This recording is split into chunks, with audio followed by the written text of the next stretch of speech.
Now to the latest political scandal. A former official of the center-left People's Party has been arrested for his alleged involvement in fabricating evidence in a smear campaign directed at President Moon Jae-in during the run-up to this year's presidential election. And we're also expecting the former presidential candidate from that party to speak before the press this afternoon. And for more, we connect live to our Kim Min-ji standing by at the parliament. Min-ji, give us the latest.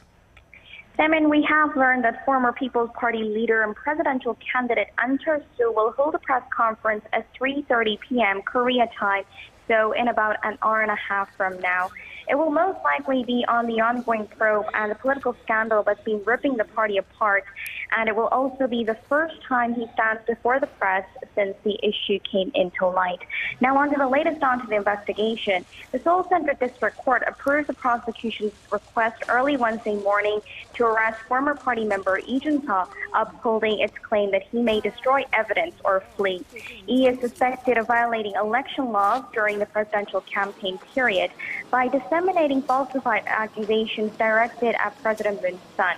Now, the allegations claim that Moon had used his influence to land a public sector job for his son back in 2006 when he was serving as the presidential secretary. Now, the prosecution has already arrested Lee Yoo-mi, who is a member of the People's Party and a former campaigner, after she admitted fabricating the tip-off. She got her brother to pose as a friend of Moon's son and make the fake revelation in an audio file, which she passed on to Lee Jun-seo. Now, prosecutors believe Lee was behind the crime and encouraged Lee Yoo-mi to carry out the fabrication, then deliberately overlook the verification process.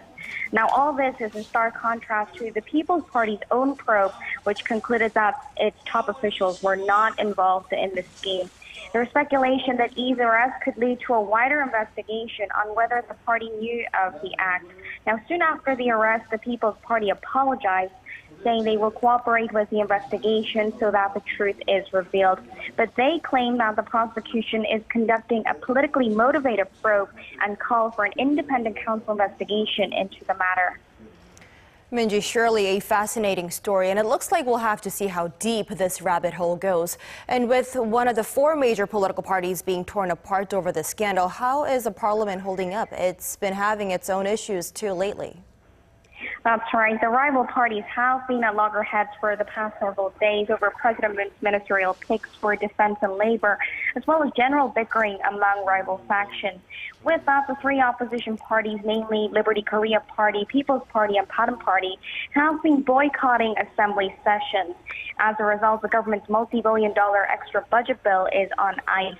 The ruling party, therefore, has bought some time from the Blue House, giving them a few more days before they appoint the two minister nominees in question, during which they will have to persuade the opposition to get Parliament moving again. However, the opposition are not budging, saying there will be no cooperation unless the nominees are withdrawn.